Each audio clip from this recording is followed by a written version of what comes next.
These are the folks who sponsored our resource fair, and they're the people who give us the funds to really make these free lectures available to everybody, and also our live exhibit hall and our live lecture keynote speaker that we had this year, and keep our organization going so we can offer these free resources and supports to you all. First of our gold sponsors is Child and Adolescent Psychiatry, which provides comprehensive clinical evaluations and medication management for children and adults with ADHD in the Northern Virginia area. This is Dr. Paraneski, I think is her name. She's a double board certified psychiatrist. Thank you so much to her for providing us with gold sponsorship this year. Cortona Academy serves students grades 4 through 12, regardless of their label, applying what is now called brain training to all courses to allow students to focus and learn from highly trained expert teachers in a rewarding and pressure-free environment. Thank you so much to Cortona Academy for being a gold sponsor for us this year. Fusion Academy is a revolutionary private middle and high school serving 6th through 12th grade where positive relationships unlock academic potential. All courses are one-on-one, allowing teachers to customize curriculum and teaching for each student's individual strengths, interests, and learning style. Thank you to Fusion. And for 70 years, McLean School has helped kindergarten to grade 12 students realize their full potential with a comprehensive college preparatory curriculum that starts with an understanding of what our students can do and not for what they can't do. Thank you so much, McLean School. Thrive Emerge is the pioneer of comprehensive wraparound programming to help neurodiverse young adults and their families transition to independence. Since 2004, our mission has been to help older teens and young adults recover confidence and develop skills to succeed in life. Thank you so much, Thrive Emerge. Bass Educational Services is a full-service educational consulting group dedicated to the premise that learning differently should not be a barrier to academic success. Services include K through 12 school placement, ACT, SAT test prep, subject tutoring, ADHD and EF coaching, educational advising, as well as college, post-secondary, and gap year planning. Thank you to Bass Educational Services. And Commonwealth Academy is a college preparatory school for students of average to gifted ability with ADHD, executive functioning challenges, and mild learning differences. Small class sizes and differentiated instruction make our inclusive, caring community an exemplar school. Thanks so much, Commonwealth Academy. Elevated Learning Solutions is a collaborative, holistic educational support company. All members of the team have backgrounds in special education. And in addition to academic tutoring, they offer executive function coaching, IEP support and advocacy, psychoeducational testing, and summer enrichment programming. Thanks, ELS. Focus Collegiate provides dynamic, comprehensive support to college students who need more support than their college provides or who have learning differences. They deliver their comprehensive services in real time when and where their students need them. Thanks so much to Focus Collegiate. And finally, Learning RX offers cognition training for a wide range of learning and thinking skills with online and in-person training options. They design a one-of-a-kind training plan for every learner with plans available for kids, teens, adults, and individuals with learning differences. So thanks so much, Learning RX. I'm going to stop the share at this point in time. And hopefully I was successful in doing that. Excellent. Thank you so much, Michelle, for that thumbs up. I appreciate it. Dr. Mullaley is here with us tonight. We're very excited for her presentation. We have a lot of people who have signed up for this. This is a hot topic. She is a clinical psychologist and co-owner of Bridges Therapy and Wellness Center in Fairfax, Virginia. She has 20 years of experience in working with children, teens, and families in navigating learning, attention, and mental health challenges together. She understands the dynamics in families that can be strained when there are learning or attention differences and supports parents and students in improving communication around the need to do parts of life so that they can enjoy their relationship with less stress.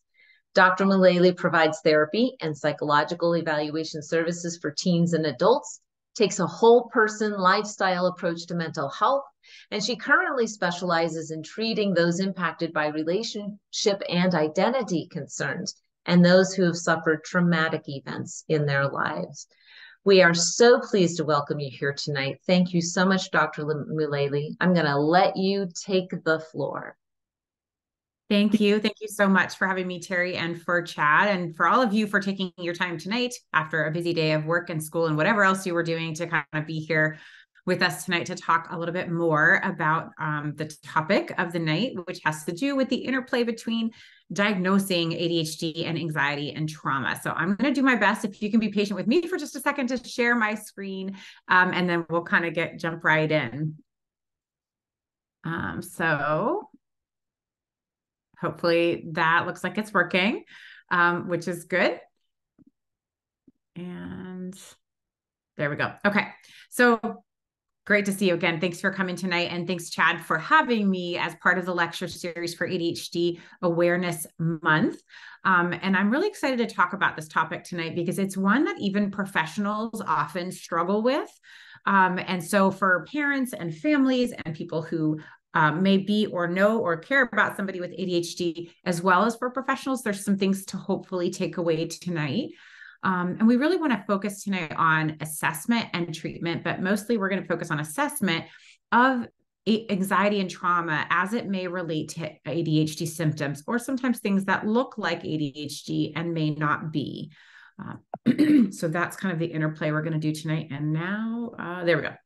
All right. As Terry mentioned, I'm Dr. Michelle Mullaley, and I am a licensed clinical psychologist. I am a co-owner of a private practice, and where we see from 6 to 66 in our practice.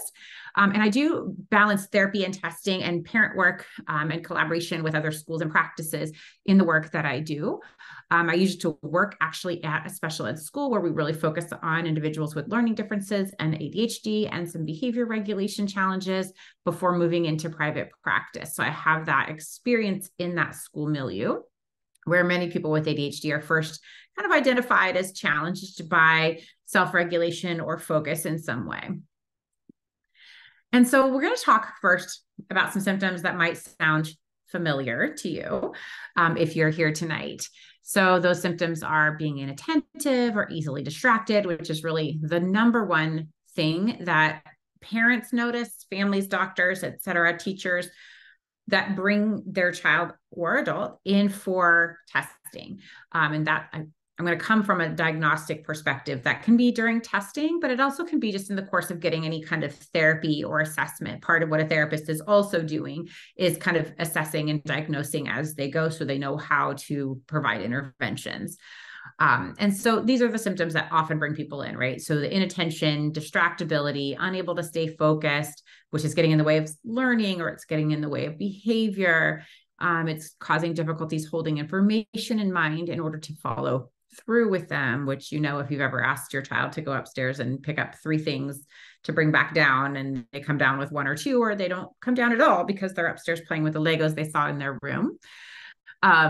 People that may have this symptom profile might be disorganized, their backpack's a mess, they forget appointments, hard to remember what needs to get done.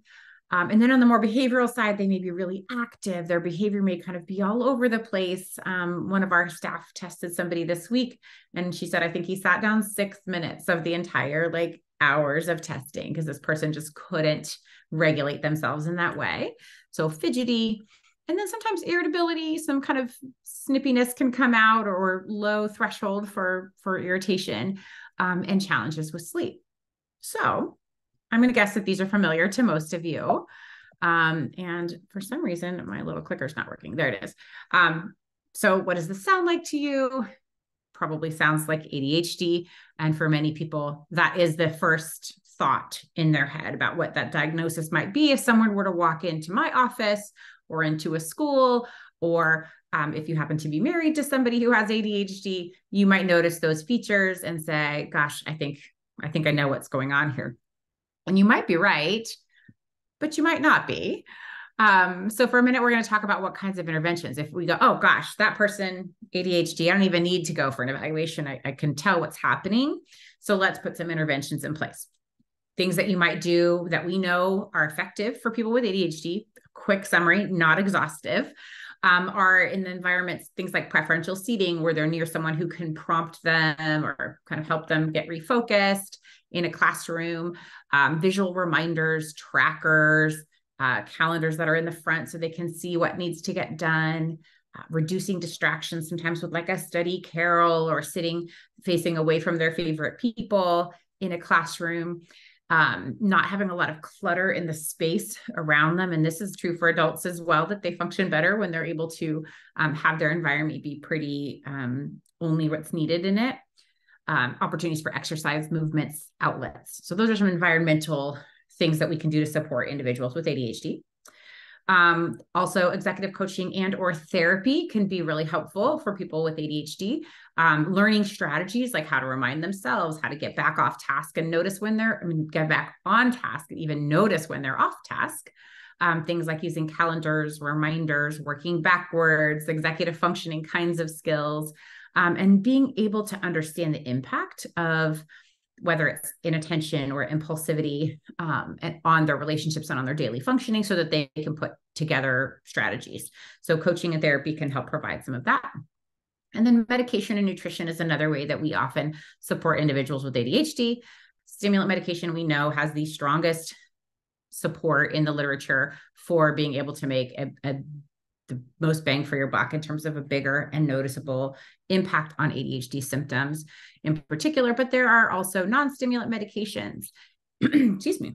And there are many people who also turn to nutrition kinds of interventions as well. Like we know individuals with ADHD do best with a high protein, low simple carb diet.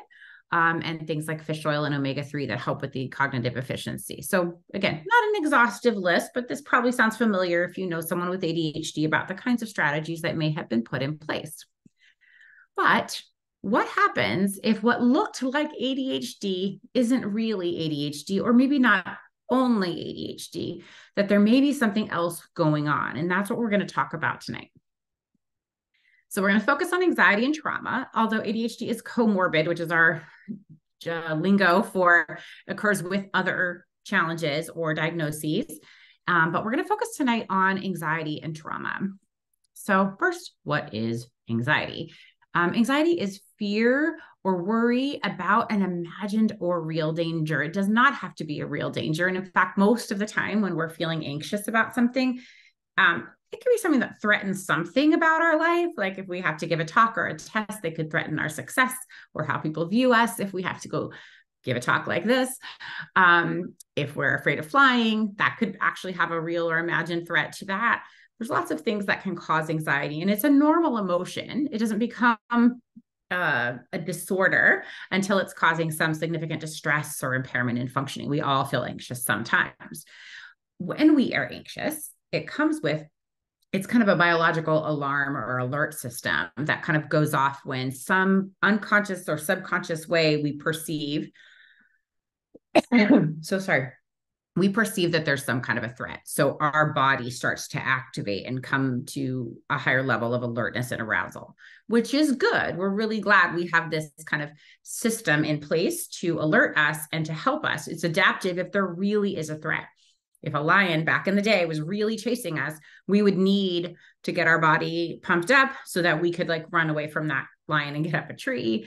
If your car, somebody almost sideswipes you while you're driving and you kind of get your heart start to race as you jerk out of the way. Again, it's adaptive when we need to protect ourselves in some way.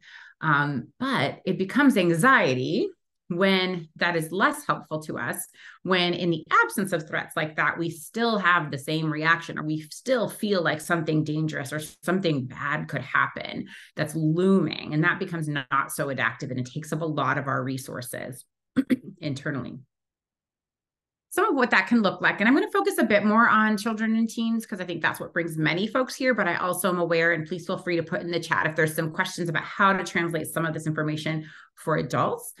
We used to think that ADHD was something that people grew out of. We now know that that is not the case for most people. About a third of people do outgrow qualifying for the full kind of symptom cluster by the time they're in their mid-20s, but it just looks different at different developmental stages. So again, feel free to put in the chat if you have questions about what it might look like more for adults.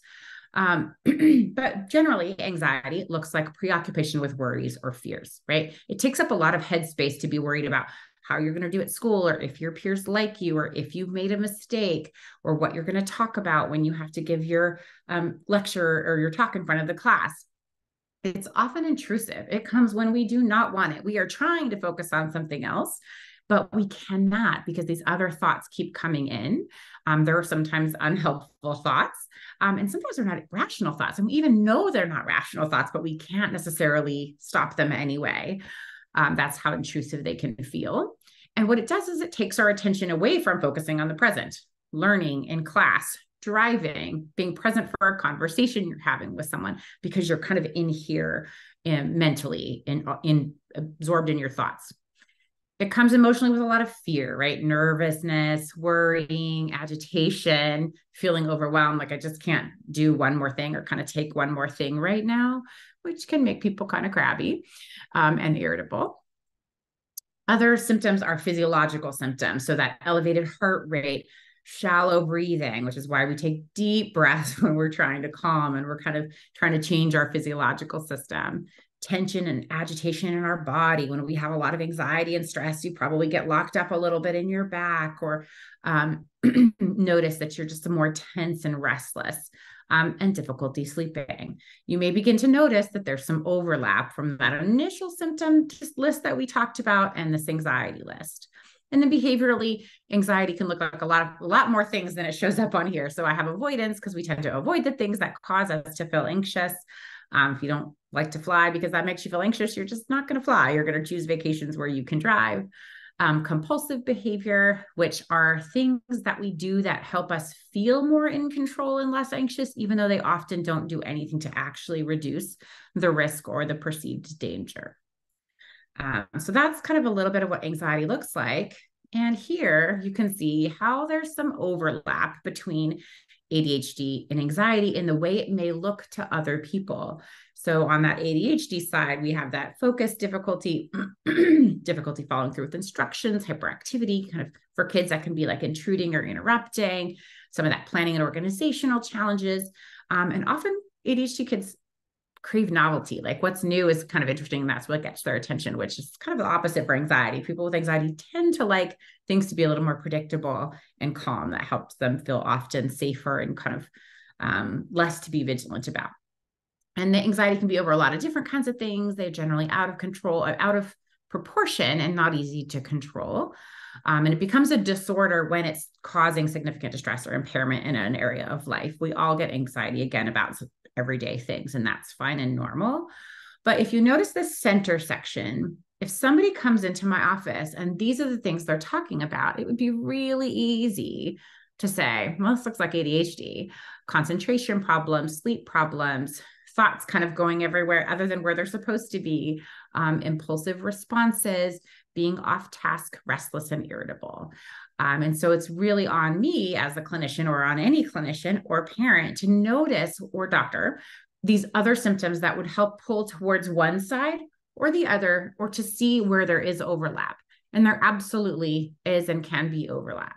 You'll notice at the bottom, I said that you can become anxious as a result of challenges with ADHD. We see this a lot in individuals who really are very motivated and they strive to do well and they want to please and have people have positive impressions of them. And yet, unfortunately, ADHD does make individuals tend to have more mistakes, need more reminders, more practice to kind of get certain skills or demonstrate them consistently.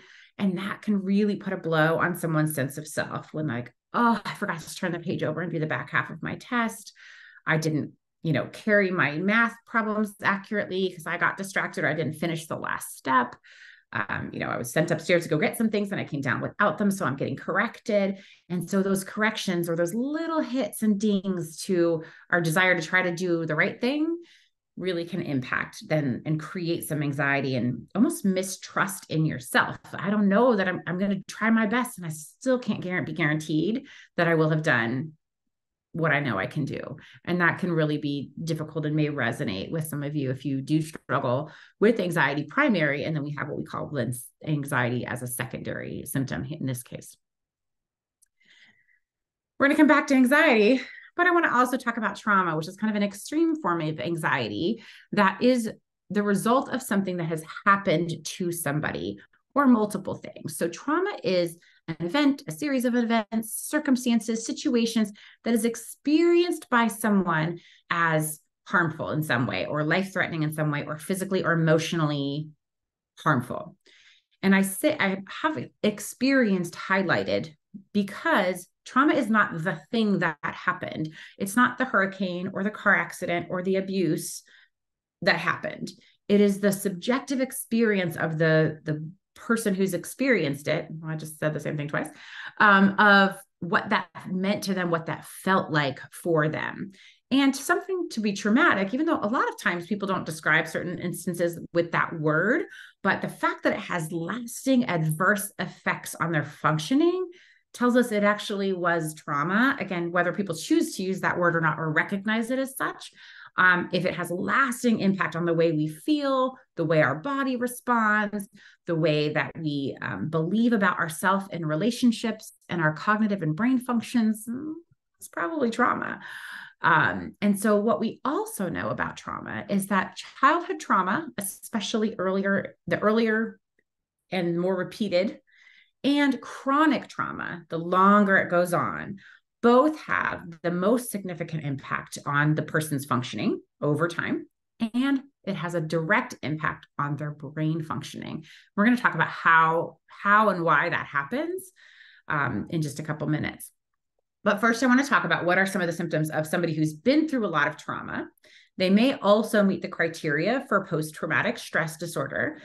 Many people have heard PTSD, especially as it applies to war veterans. It's probably the most common usage of that. But certainly you can have PTSD with a range of different traumatic experiences: childhood abuse, sexual abuse, having lived in a war-torn country, survived a hurricane. There's many things that can cause somebody. There's no end to the things that could cause trauma, and that reaction within a person that's really impairing is where you might kind of fall all the way into that, where you qualify for this PTSD disorder.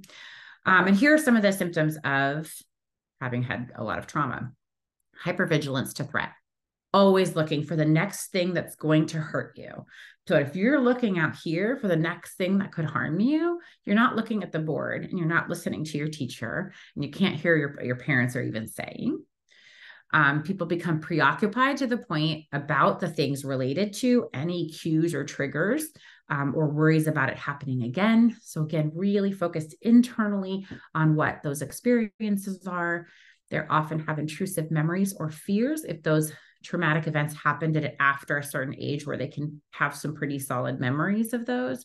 Again, we think of like a war veteran, let's say, having flashbacks, but the same is true if you have grown up in a household with really severe conflict or domestic violence, that there can be these almost flashbacks of memories and fears, and your physiological response to those happens all over again as though you're in that same situation. And you can imagine, if you're that hypervigilant, if your body is activated like that, are you able to be ready to learn? One of the things we know about learning is we need to have a brain that is calm. We need to not be in our emotional brain, which is back here. We need to be able to access the front part of our brain to kind of have that metacognitive ability to think about learning and memory. And so it's very hard, and children can underperform in school or come to the attention as though they're having some processing issues because of trauma. And often that's also one of those referrals that comes in as somebody who may have ADHD, but they may not have ADHD, which we'll talk more about. Difficulty with problem solving, not being very efficient processing. Again, all of that takes the front part of our brain. But if you have PTSD, you're living in this back part of your brain where our emotional centers are. So you have trouble focusing, and you may even have dissociation, which is a term for which, when a kind of our psyche protects us from the horrors or the pain of whatever had happened to us by almost like splitting off and separating. When people dissociate, they tend to kind of sometimes stare off, zone out, which can look like inattention. But they also sometimes have a sense of derealization, like, I don't really feel like I'm real. I feel like I'm in a dream. Depersonalization, I feel like I'm not myself. I'm not in my body. So it can be very disorienting and certainly, again, distracting, taking you out of the present moment and ability to focus. Emotionally, a lot of fear, anxiety, a lot of shame and guilt often come with trauma as well. People tend to blame themselves, especially when there's unexplained understandings of what could have happened. And that takes a lot of emotional energy. Irritability, agitation, overwhelm, really much more easily overwhelmed. May have low mood, feel hopeless, feel bad about themselves, like maybe they deserved it.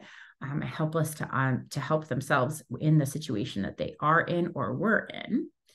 And then they can have difficulty controlling their emotions. They can kind of go off easier or get really anxious or really depressed, really short fuse, and actually can have some difficulties being accurate as well in the way that they perceive emotions in themselves and others, or may dissociate and cannot be able to identify emotions at all, or even like name them within themselves. So for some people who've had more significant traumas, even not necessarily as significant. And then they can be more sensitive to stress. Physiologically, again, you can think about somebody who's been through something really horrible. As soon as they think about it, or there's anything in their environment that may trigger it, their heart rate's up, they're not breathing easily, they're tense, sleep is difficult, nightmares are common, may not really feel like eating because their stomach is having some distress because of the trauma.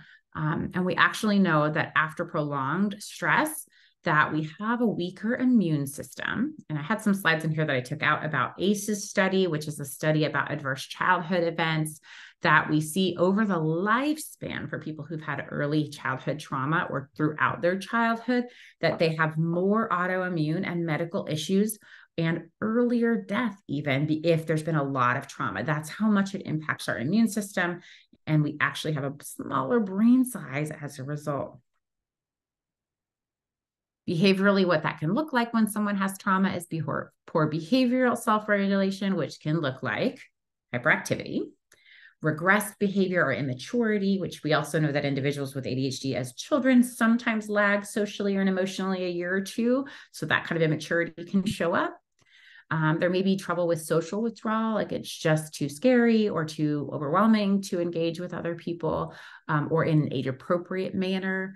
And then that impulsivity can show up in aggression, irritability, avoidance of things that remind them of trauma, and increased risk behavior, risk-taking and acting out types of behavior, which also can look like impulsivity. So you'll begin to see here, again, lots of overlap. I want to take a moment to talk about the body's stress response, which may seem like it isn't relevant, but it really is. And here's why.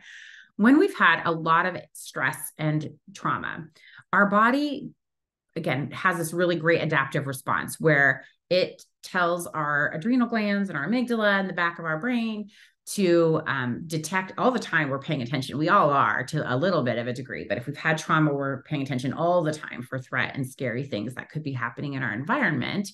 And when we notice them, or we think we notice them, may not be accurate, we activate our stress response, which is, we used to call it fight or flight. Now we know it's fight, flight, freeze, or fawn. So not just do we want to fight when we feel threatened or run away, but sometimes we freeze, just like a deer, right? Deer in the headlights. I'm so terrified by the fear right now. I can't even move. Kind of playing possum, those types of things. Those are freeze responses in the face of stress. And it happens to people too that maybe are really depressed now and can't get out of bed, or freeze during an assault and they can't protect themselves. And later people say, well, why didn't you run away? Why didn't you push that person off of you? Because I froze. That was the stress response. These are not things that we choose. It is our body taking over to protect us. And fawn is actually a people pleasing. Some people call it please or freeze or please, but some people call it fawn. Either way, it's that people pleasing thing of if I can keep everybody happy and take care of everybody's needs, nobody will be scary and nobody will get hurt and I won't get hurt. And so some people protect themselves with kind of an overly people pleasing response as well. And what happens when this happens is our cortisol gets flowing, our sensory system gets activated, And we remain on this alert for stress and danger. We start to feel emotional in our reasoning. So if I feel it, it must be true, even though my brain is telling me it's not true.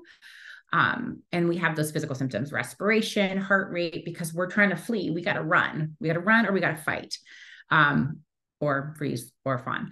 But what happens then is all of our blood and our resources in our body move outward. They move out of our stomach and our heart starts to race, and they move out into our body because that's where we need to be active. Part of the problem, though, is we actually need our gut to be working for us because most of our serotonin, which regulates emotion, is created in our gut and goes up to the brain by the vagus nerve. So if we are chronically in stress, we're having stomach issues, our stomach is not healthy, it's not creating serotonin as much as we need. And so we don't have that to help us even regulate these emotions. So we have higher emotions, scarier ones, and we can't regulate them as well, which is really troublesome. One of the hardest things about having trauma history is that even when the threat is over, your body doesn't know that. Your body continues to react. And sometimes your cognitions, your thoughts continue to respond as though the threat is still there, which takes a lot out of someone. Cortisol is our stress hormone. It continues to fire in our brain when we're under stress. And people who've been under long chronic stress, and people who have had a lot of early childhood stress when their brain was developing, what's problematic about that is normally we have something stressful like that near miss in the car. Our cortisol fires for a minute, gets us activated, and then we're safe, and it calms down and washes away, and our brain goes back to kind of baseline. But when it's chronic, it does not happen. We just keep having that cortisol flowing in our brain, which is neurotoxic. That means it kills brain cells, which we need, right? That's not good. We don't want our brain cells to be dying. In addition to kind of the immune and GI responses, it actually over time reduces the size of the brain, especially again, if the trauma occurred early in life when the brain was developing, or if it was chronic over time. And what we know from brain scans is that this happens the most in the parts of the brain that are associated with thinking, concentrating, problem solving, memory and learning, all things that are happening in the prefrontal cortex up here, which is the same place that's impacted by ADHD, even though it's impacted for different reasons. We struggle with emotion regulation because our amygdala is oversized, which is the emotion center, while our frontal lobe or prefrontal cortex is undersized. That's the part that can put the halt on it and say, stop, don't say that thing, right? This is not the place to, curse out your boss or talk back to your parent. We lose that stop button to work as efficiently because it's shrunk, but meanwhile, our emotions are firing. And so this is where we get some of that dysregulation mostly. So it makes people who've been through a lot of trauma and stress to be more susceptible to stress. They're quicker to react to stressful events that happen, and they're slower to kind of calm back down and get back to baseline. So they react more and can't calm as well, which can look like some of that emotional and behavior dysregulation that can come with ADHD. So again, we're going to see some of those same things that show up in the middle of overlap. If someone just walked into my office and that's all I'm hearing about, it's going to be one of my hypotheses about what's going on. But I need to ask the right questions about history. What have people gone through? What other symptoms are they having? If there are some more of those things on the right side, then we are noticing that there's more fear. They feel helpless. They're vigilant a lot. They're edgy. They over respond to people because they think that things are threats that aren't threats. They may dissociate and tune out, but maybe they mostly do that when they're already under stress or when something scary is happening around them. Are they quick to anger and become defensive and feel very shamed and guilty, and quick to find to be aggressive? And we don't tend to see those things routinely with ADHD, although people could have that as well, some of those other symptoms. And so really it's kind of paying attention to that big picture and not just to those narrow symptoms of are you hyper and inattentive and having trouble with sleep and following through with instructions. Again, people come in sometimes and say, I want to get my child or my teenager or myself tested for ADHD. And if I just zoom right in and I just measure attention and executive function, I'm going to find that. But I may be missing the boat if I'm not doing a wider examination of what's going on. So let's look then let's say somebody comes in and I do know that they have some trauma or significant anxiety. What kinds of interventions and treatments might be helpful for them? So in the environment, someone with a lot of anxiety and trauma really needs, especially a child, calm, connected adults. They need us to regulate because they can't. And that helps create safety when we can stay calm, even in the face of difficult emotions, difficult discussions. If we can provide predictability, we can prepare them for changes. They're less likely to react because there's no surprises, nothing that's going to sound scary, because a surprise is scary to someone who's been through trauma. We can be patient and reassurance. The teachers can be, we can help them understand the needs. Parents, we can be too. One of the things that we tend to do, it's understandable when kids, and really anyone, people want to avoid the things that cause them fear and anxiety and trauma. That makes sense. But what we know is avoidance actually strengthens anxiety. So when we have a child who's afraid to go try out for any extracurriculars or join any extracurriculars because they're so anxious about social situations, and we say, no problem, don't do that then. We'll just kind of hang out at home. What we've done is just tell them, yeah, actually, we think that world is pretty scary too, and we don't think you can handle it. And the anxiety grows, even though that's not the intention, right? The intention is, oh, my poor child, I don't want them to feel uncomfortable. I don't want to put them in a situation where they're going to feel bad. Let's avoid that. Let's stay away from that. Of course, you don't need to go play soccer or do gymnastics or whatever. But accidentally, we give this other message. And so really one of the things we want as an environmental intervention, a parenting intervention with someone with a lot of anxiety or trauma, is to not reinforce that. Maybe we do slowly introduction. Maybe we start with small group things. But we don't want to say, allow them just to avoid everything, because that is not how they learn that it's not really so scary and they can handle it. We don't want to overwhelm anyone and throw them to the wolves either. So there's something in between there. But there's actually a whole treatment for anxiety in children that is centered around helping parents know how to support their child in facing some of those challenges and moving toward those kind of anxiety producing situations, rather than accidentally colluding with that avoidance that strengthens the anxiety. And it has a ton of research support, even the same or more as the support of actually doing the therapy with the child, depending on the age and the concerns.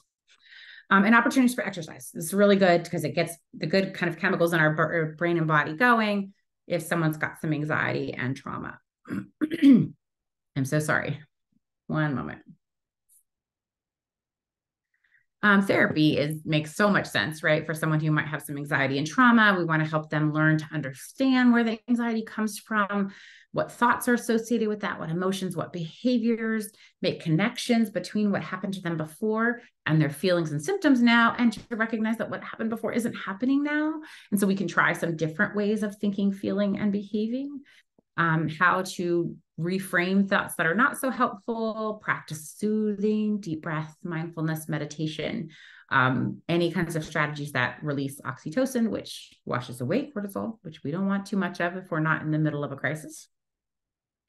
And then it's really helpful too to engage in some trauma-informed and often body-focused types of therapy if someone has some significant anxiety and or has been through some trauma. Eye movement desensitization and reprocessing, which is called EMDR for short, brain spotting, trauma-focused CBT. There's lots of trauma-informed different kinds of therapies as well. And then again, medication and nutrition. So these are different medications though. You're going to notice all of these look really different than the treatments and the therapies and the environmental interventions that we had when we talked about ADHD. So here we're going to do a long-acting serotonin or norepinephrine-based medicine if somebody does choose medication as one of their supports. It's going to help us regulate arousal, mood, stress. Sometimes even antipsychotic medications help the thinking be a little bit more accurate. And we do know also that keeping our gut healthy with whole foods, minimizing processed foods, things like that help with more serotonin, which we need to help us regulate this anxiety. But gosh, these are really different interventions. So if somebody comes into me and I see that center list of symptoms and I'm like, that's ADHD. Let's get you some, preferential seating and a behavior chart in school. And let's get a stimulant on board with the psychiatrist or your pediatrician.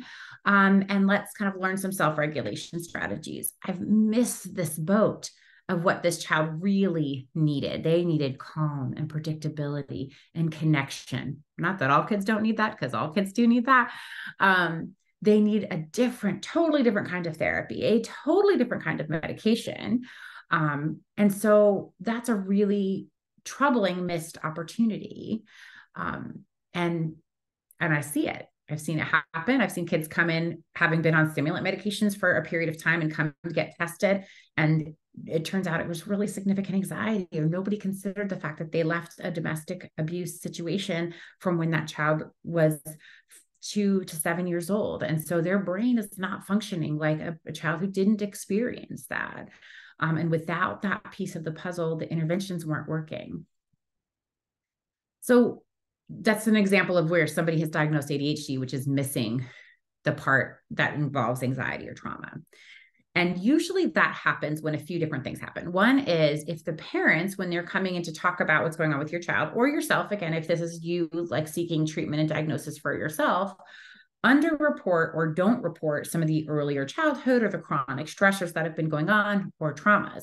And sometimes that happens because people are ashamed or feel guilty, like maybe they were in a domestic violence situation, so that made them feel like they had something to do with the child's trauma, which again, not their fault, but they might feel that way. Sometimes they just don't define it as trauma. Like, I didn't think it was a trauma when my dad used to do X, Y, or Z parenting strategy that used corporal punishment. I didn't know that until now that I actually did experience it that way. So they don't think to mention it because they don't even think it's relevant. Why would I bring that? I think my kid has ADHD, or I think I have ADHD. Why would I even talk about that? And so because trauma is so subjective, if somebody doesn't bring it into the room, we can't work with it.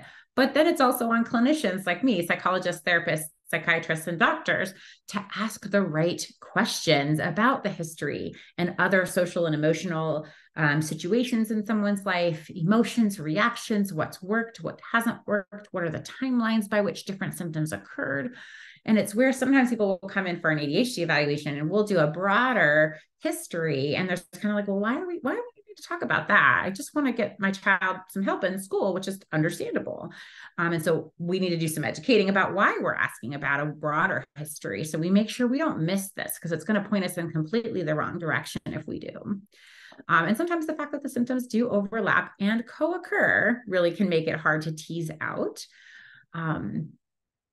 One of the things that we do know is that children who have a trauma history do tend to have more serious, severe ADHD-like symptoms, because you're really getting the coupling of those two sets of symptoms together than people who have ADHD alone. And so their functioning is impacted in a broader way, which should be one of those clues to kind of say, I got to look a little deeper here. But the other thing that can happen that also does kids or adults a disservice is when it's diagnosed as anxiety or trauma and we miss the why of some of that, or we miss that the attention issue is also present. And so sometimes that happens when inattention is the primary symptom. And so we can't see that, right? We can see the 7-year-old boy who's bouncing off the walls in the classroom and in other people's space and interrupting. So that comes to people's attention as like kind of an ADHD impulsivity pretty early. But with girls and with people who tend to have more of the inattentive type of ADHD, and with boys who when they do too have that as primary, we don't see it. So we might start to notice somebody getting anxious about tests and stressed about school really easily, or fearful of social situations, because we didn't recognize that inattention has caused them to need more reminders, make more careless mistakes, think they did well on a test only to get it back to realize they really didn't, and start to have anxiety and doubt within themselves. But we didn't notice that inattention was hiding underneath there. And again, females, because they tend to have less of that impulsivity and hyperactivity over time, they mask when they do have it. It looks different in girls. They tend to be super chatty versus motorically hyperactive. They're the chatty Cathys of the classroom sometimes. And so when we don't have that visible sign, they're more likely to be noted to be anxiety and miss the ADHD, which means we're not helping to resolve the issue that's causing some of the anxiety. And it's also the case that in older people, we tend to, that present for diagnoses, we tend to see it more as is anxiety because they're not still in school where they're having a lot of the problems that someone with ADHD can have.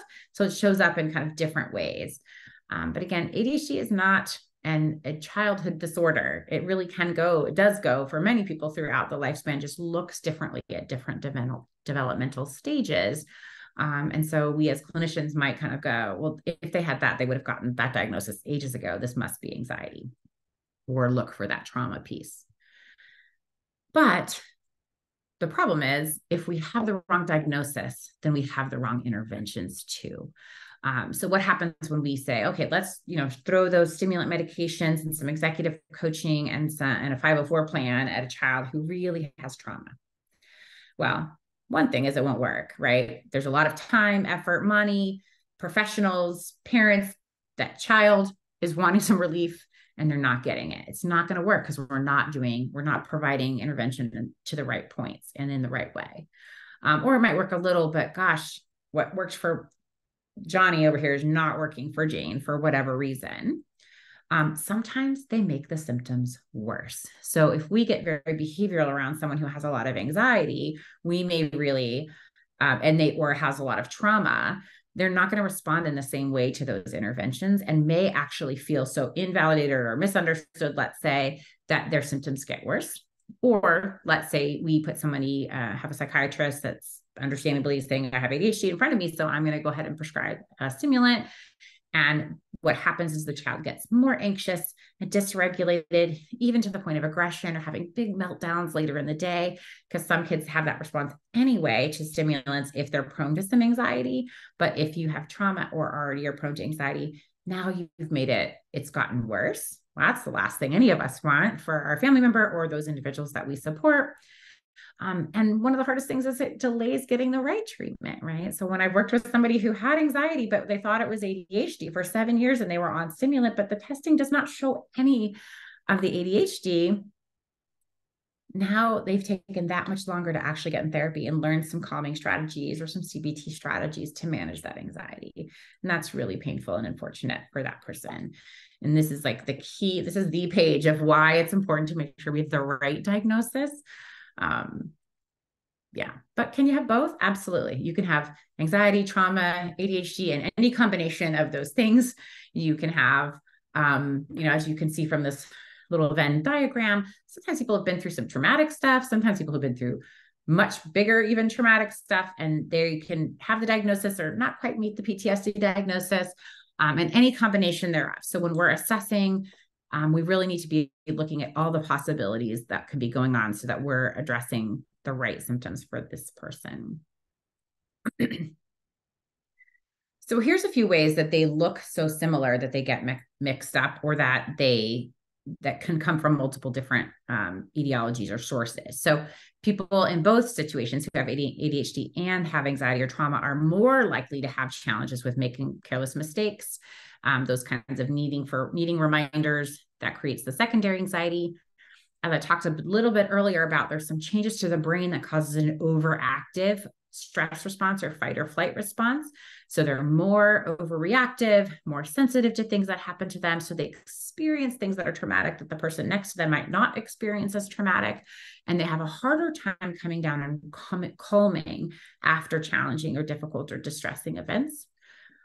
So there's the ADHD can make you more vulnerable to trauma, but there's also just by your biology, but it's also some of the behaviors associated with ADHD that sometimes, especially if you're somebody who has more of the kind of impulsivity or hyperactive part, that may sometimes create some relationship challenges or problems, may make somebody we know that actually can make you more likely to get bullied.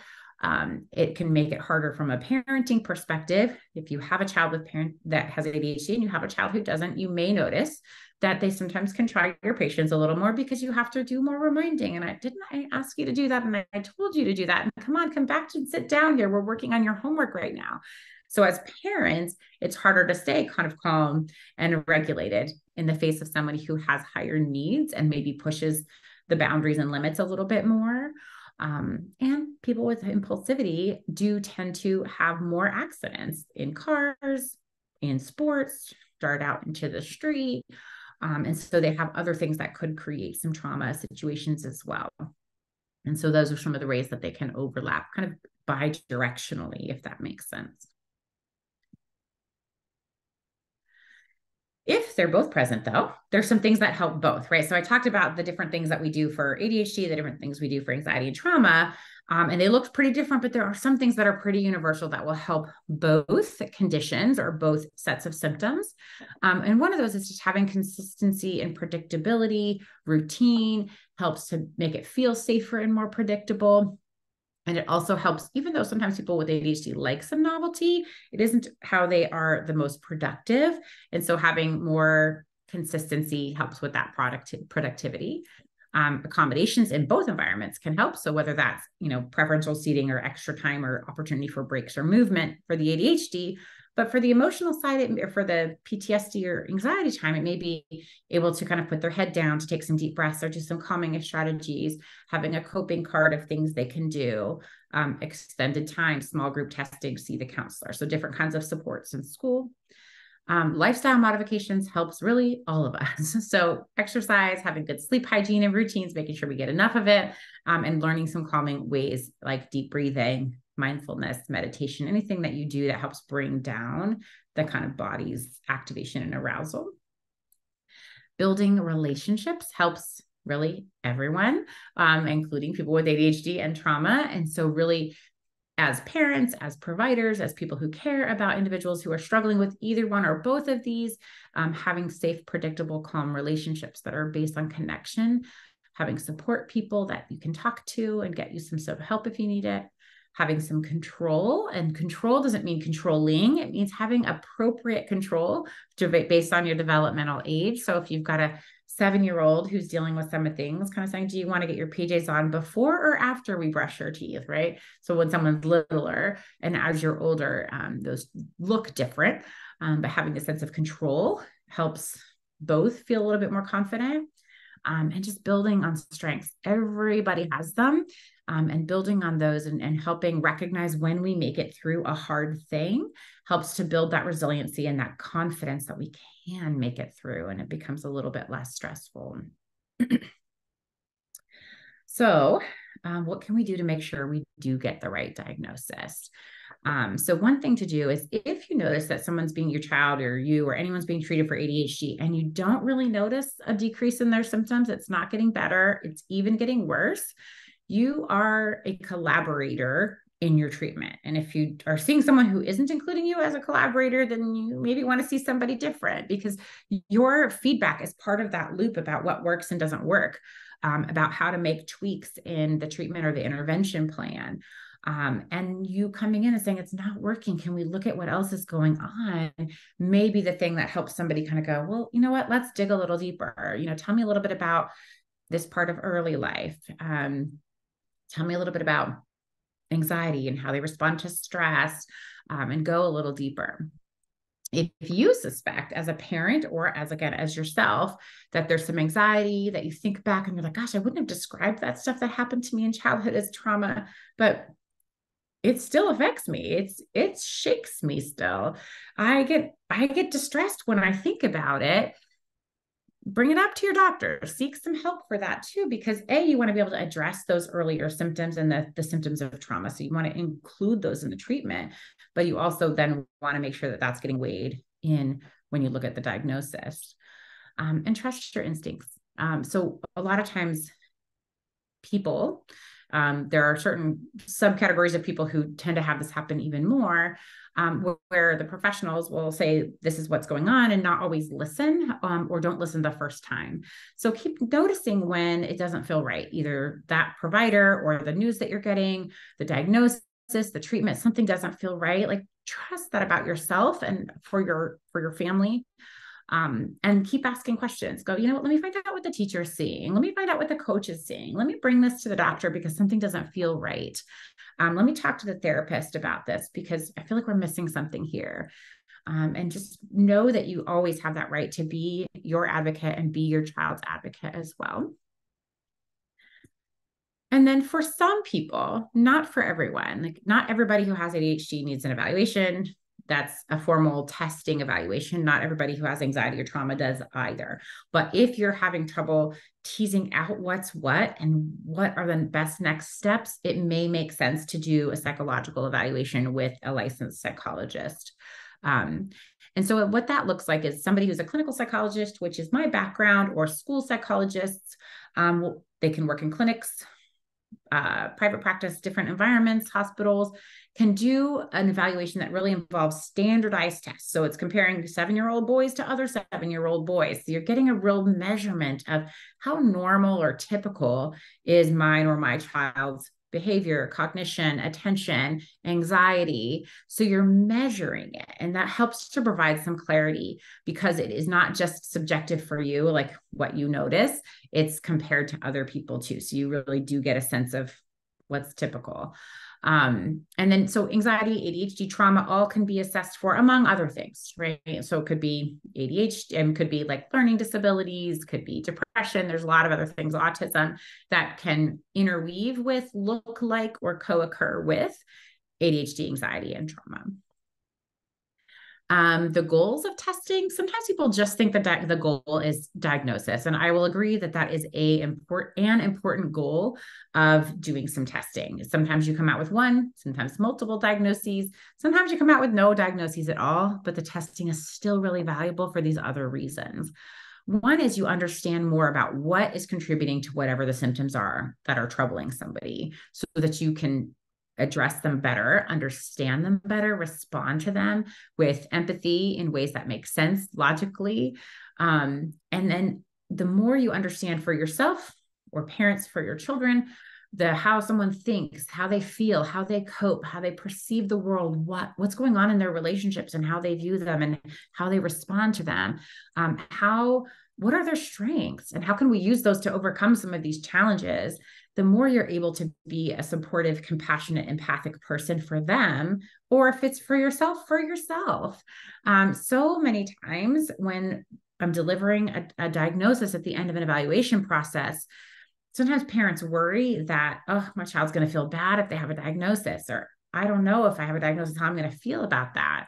But very often, I would say more times than not, there's relief. It's not just me. I'm not stupid. I'm not immature. I'm not crazy. There's a reason. There's a name for it. There wouldn't be a name for it if other people didn't have it too. And that tells me the right treatments. And there'll be people who understand what's happening to me or with me, or why I do what I do. So relief is really common when that understanding allows for some more self-compassion instead of self-blame, perhaps. And then very importantly, it should guide what happens next. An evaluation should be the jumping off point. It is not the end point. It is, how can I help support in school? How can I adjust my parenting to be the right fit? How can I learn to cope differently, or approach relationships differently, or stop avoiding that thing that I was afraid of, or go get EMDR to treat my trauma? And so really it's a hopeful start of feeling better and getting some symptom relief when done right. So that was a lot. And I hope that it felt like it was relevant and kind of what you were looking for, but I'm happy to open up for questions. This is a great time if you do want to turn your camera on, you're welcome to do that. And I think before that, Terry's going to she's been watching the chat and she's going to pop in with some questions, and I'm happy to see if I can answer some of those for you. That was a fabulous presentation. Thank you so very much for all of that information. I think people were really engaged and really loving all of the information that you provided. Thank you.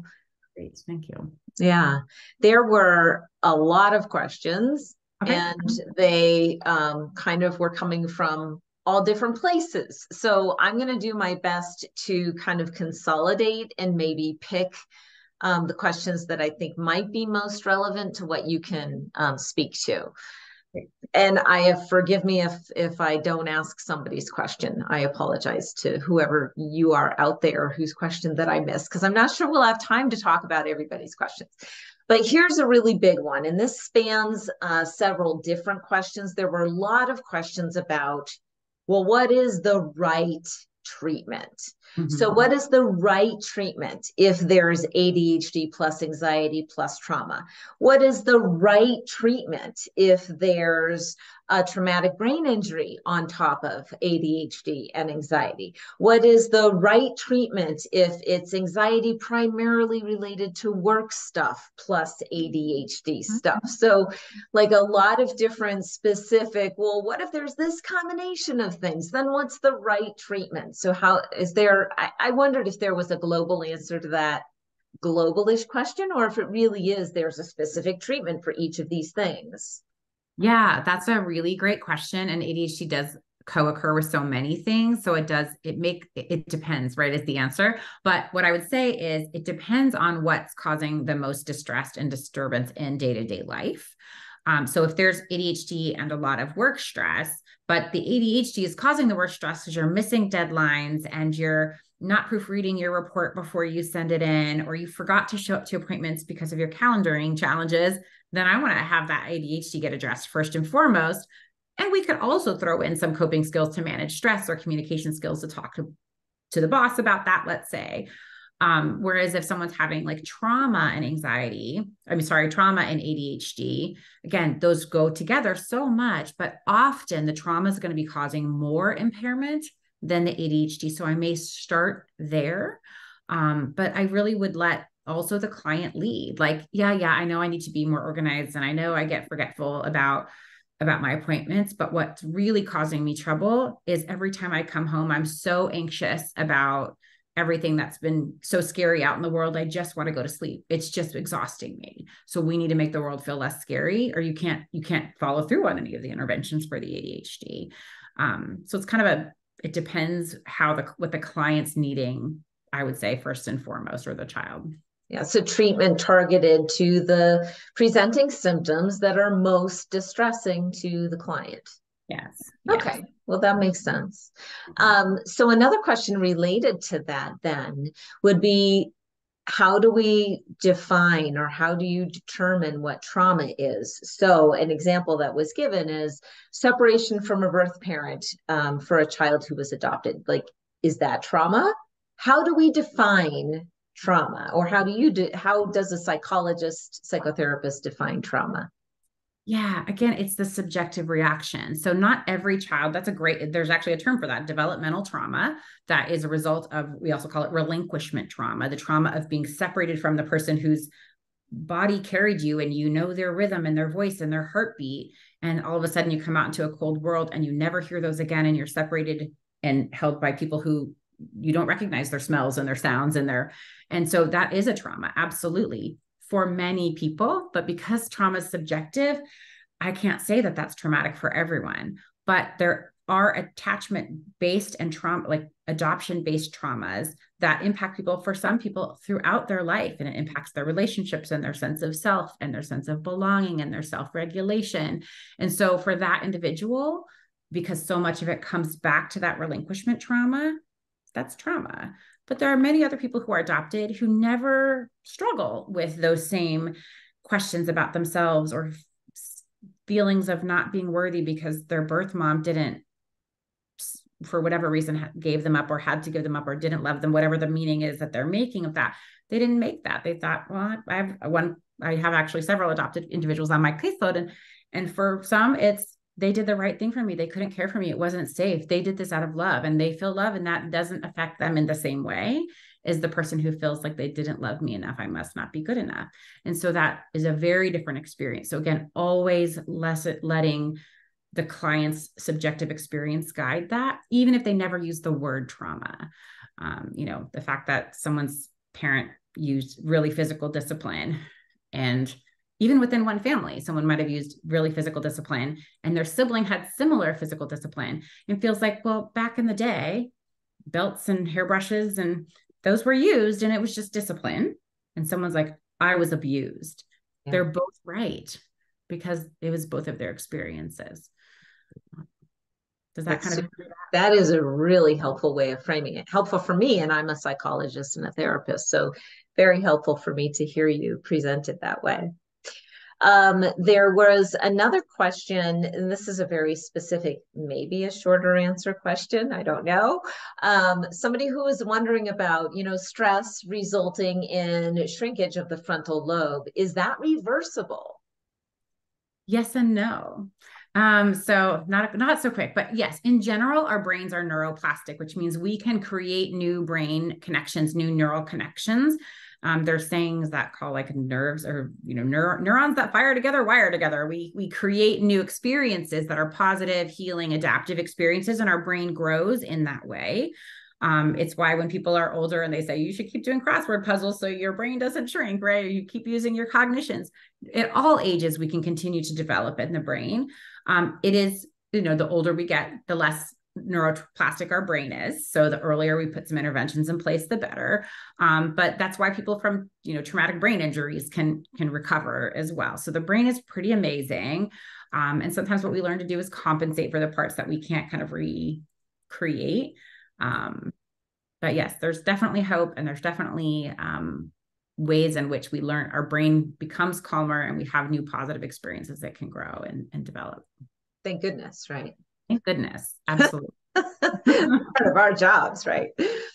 Somebody else was asking about PTSD at school, and this question caught my attention because with anxiety and trauma, we want so much to make people feel better, right? That sometimes we get caught in a little bit of a trap and we accommodate that anxiety and that trauma. And there was, a point where you said, it's important to help gently support that person in like doing the anxious thing and staying, So this question was related specifically about PTSD in school. Like if a child is experiencing a PTSD flashback in school, like in general, what's the recommended response?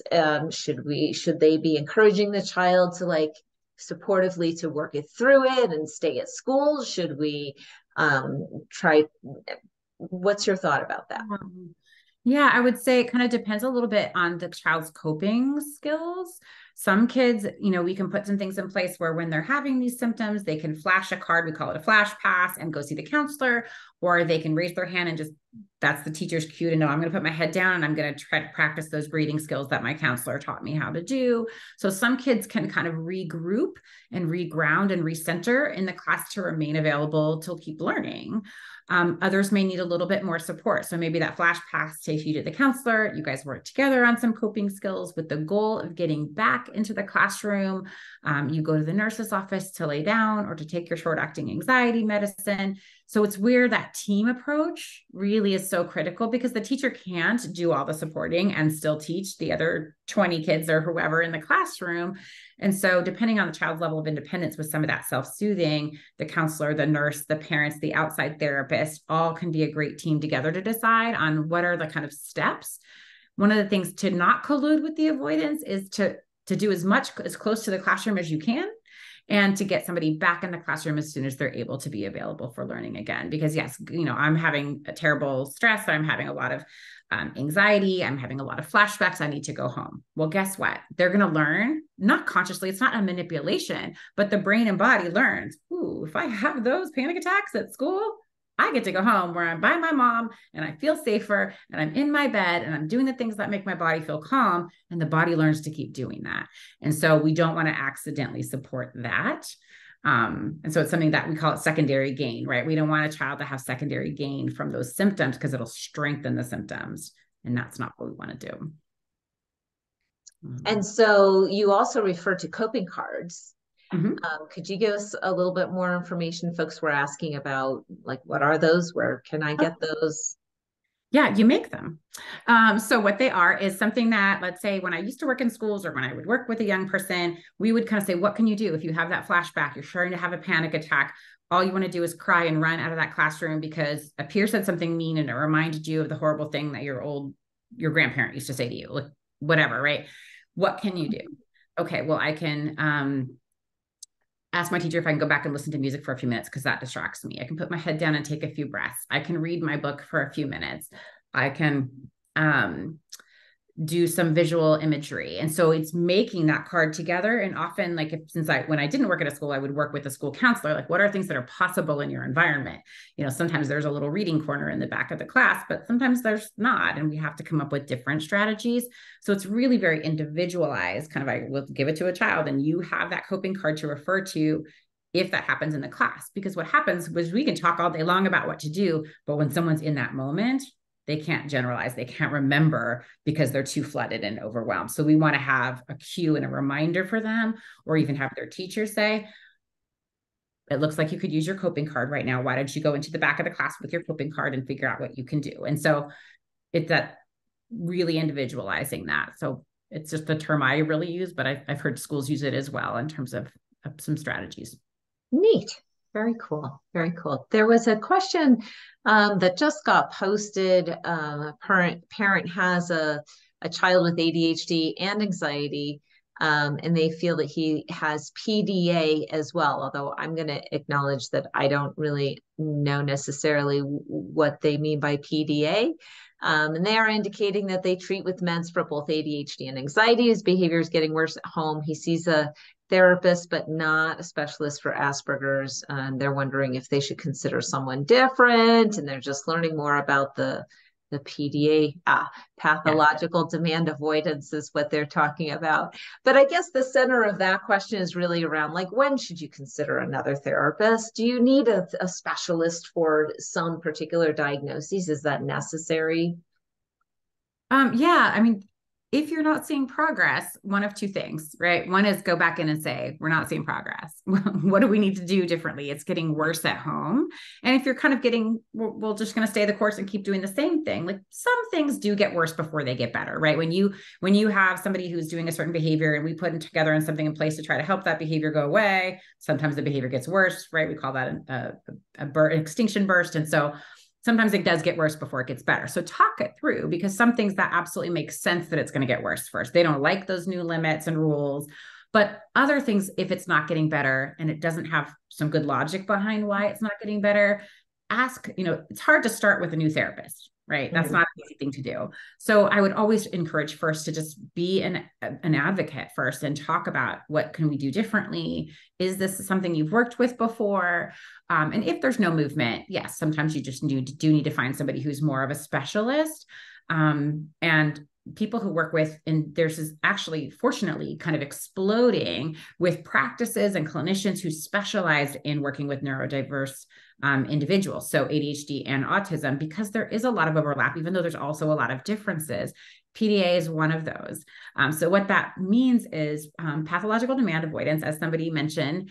And it means that as soon as you ask somebody to do or have a demand or an expectation, it all of a sudden creates this physiological kind of almost automatic response of, nope, not doing it. Don't want to do it. I was going to clean my room till you asked me to clean my room, and now I'm not cleaning my room.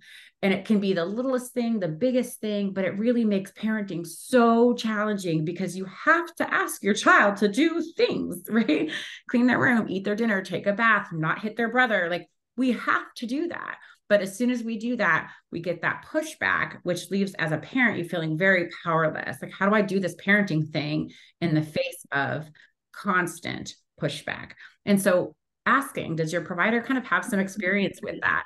It isn't a diagnosis, it's a feature that's common, like a behavioral response that's common to individuals that are neurodiverse. So comes out of a lot of literature and things back in the UK, but it's becoming more of a language and a way of learning how to work with that here in the US more recently. Yeah. Cool. So there have been a couple of questions along the way here about medication, and people asking if you can comment on, like, what would be the right medication for a kid with ADHD and anxiety, or ADHD, or just anxiety, or when trauma is a complicating factor. So can you speak to that for a moment? I don't know if you can, but I mean, I will give the caveat that I'm not a medical doctor. I don't have an MD. I have a PhD, but I certainly have some sense of the literature and work with children and families. And so I can speak to that with that caveat. And that is, like, one of the things we know about somebody with pretty pure ADHD is stimulants are really effective. However, once you add an anxiety, you do have to be careful about using stimulant medications because it can dysregulate some kids, but not all stimulants do that. So unfortunately, it's a very trial and error. You kind of have to try one and see how your child does on that. And that's not very satisfying, unfortunately, for parents. But we also do know there are some that are more likely to create some of that anxiety elevation or emotional backlash than others, like a Daytrana and a Quellbri, and some of the ones that are, not as short acting, Vyvanse, like those don't tend to cause as much of the anxiety response. So really talking with your doctor about like, what side effects can you tolerate? Every medication has side effects. So does Tylenol, so does antibiotics, right? And so what can you tolerate? Well, my child's growing really healthfully. They can handle having a lower appetite, but we really can't handle the anxiety getting more. Okay, then let's move toward this medication. So it's talking about what you can bear, titrating slowly so that you are able to catch it before something becomes a big problem. And that's when I would encourage folks to work with a psychiatrist over a pediatrician. With someone with pretty pure ADHD, pediatricians can do a really great job. Some are more skilled and knowledgeable than others, but they usually know their own limits, usually, if that's something they can do. But once you start to bring in other disorders like the anxiety or trauma, you probably do want to be working with a psychiatrist who just has a broader tool set and more information about the different ways that they can interact with the different disorders. Mm-hmm. Trauma, there isn't a med for. Anything that helps regulate the physiological activation can be helpful. So often that is the same kind of SSRIs, so which are serotonin reuptake inhibitors that help anxiety and depression. Sometimes they do put in medicines that affect the thinking a little bit more if the dysregulation is even more significant. But you're treating symptoms, not disorders, really, at that point. Right. There have been a few other questions and that I haven't been keeping up with because I've been fascinated by your answers. So let me see if I can summarize those for you. Oh, okay. A few different questions here, and I'm going to try to sort through them. So I'm just going to read this one out loud. APSARD, APSARD is developing guidelines for diagnosis of ADHD in adults currently and seems to think that some of the current diagnostic methods are evidence-based and some are not. What do you think about them coming out with this now? And is there a best manner of differential diagnosis currently? Well, I'm going to say I wish I knew more about what they're coming out with in that particular way. And so I don't know that I can speak really specifically to that, but now I'm going to want to go research that more. Yeah. But in terms of diagnosis, what we do know is that often, again, with pretty pure ADHD, without a lot of other complications, that even some observations are sufficient, right? So often pediatricians or doctors will have someone fill out a checklist, maybe a teacher or parent fill out a checklist. And so the observations, if their symptoms are outside the realm of normal in a consistent way in more than one environment, those can be pretty accurate. If there's more complications, it is helpful sometimes to kind of measure some of the executive functioning and attention. I did see the word TOVA go by real quick and how accurate is the TOVA. I will say that continuous performance tasks like that, which is basically a test where you stare at a computer for 22 minutes, it's painful to even be in the room for, let alone do. But basically, it's super boring. We know that people with ADHD, when things are boring, we lose their attention. It's kind of like a light switch that starts to flicker. And so it's intentionally boring for that reason. Whereas those of us who don't have it, we can keep doing something even if we're not interested because we just have to. And so over time, we see that can wane.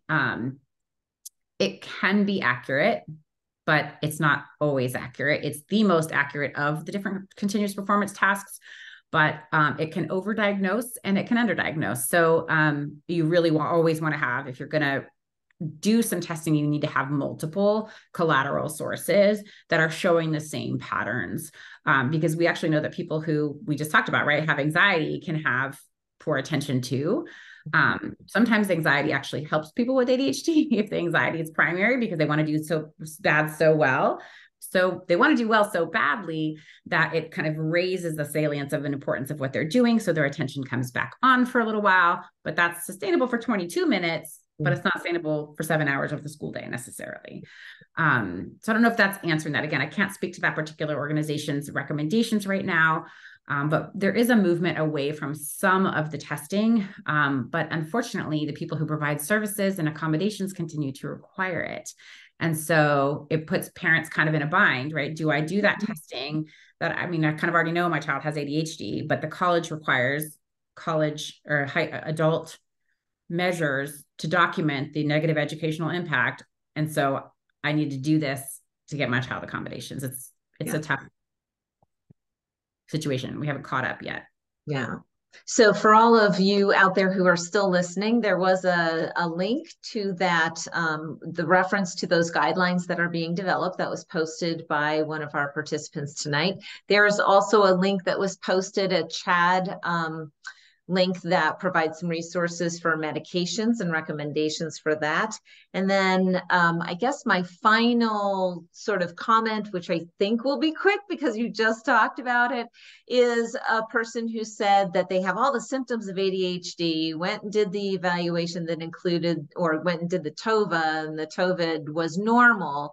And then those folks said, we can't give you a diagnosis of ADHD because the TOVA results say things are normal. And that person was just wondering, well, what do I do next? I think that's a relevant question, probably. Yeah. So I might ask somebody to review that. Actually, I literally had a friend contact me today and say, my child just got evaluated and I'm really confused by these results. And so ask someone else that also knows about evaluations to review that, because sometimes they may have a different interpretation. Sometimes there's something else that does seem like it's glaring. I've definitely had that happen too, where like, I can see why they didn't diagnose it. Here's what else looks like it could be happening. But I'd also want to look at what else they did give and assess, right? So there are certain patterns that can show up on an IQ test, even though an IQ test is not designed to measure ADHD. And how are they doing on executive functioning measures? Did they do any collateral checklists with parents, spouses, teachers to assess like executive functioning? So I would hope that it's broader than that. I would never diagnose somebody off of one measure or not diagnose them off of one measure, because it's just there's lots of reasons why someone can do well. If this person, and I don't know who you are, obviously, but if you have some anxiety, you're going to do well on a TOVA. If you have some perfectionism, no matter what. And so it's just, I'd ask for a second opinion without even having to do the full testing, or maybe just supplement it a little bit. No, that's super helpful. Thank you so much for all of this information. We have maxed out the time that we have available, and I think that we should probably let you go, let everybody else go. I do want to let everyone know that we will be providing these slides. We will be providing a recording to everybody who signed up. And also we have our next talk, which is November 14th with Dr. Kathy McCarthy, who has just written a book called Raising a Kid Who Can. And her talk is on ADHD brain basics, nourishing the roots for raising late blooming kids with strategies grounded in science. So if you want to join us for that, we would love to have you all. And again, thank you so much, Dr. Mullaley, for this amazing information-packed presentation. We really appreciate it. Absolutely. And if anyone did have questions that didn't get answered, please feel free to put my email up too. If anyone does want to reach out and just, shoot me an email, I'm happy to try to answer if I can, or direct you somewhere if I can. So thanks for having me. Oh, thank you.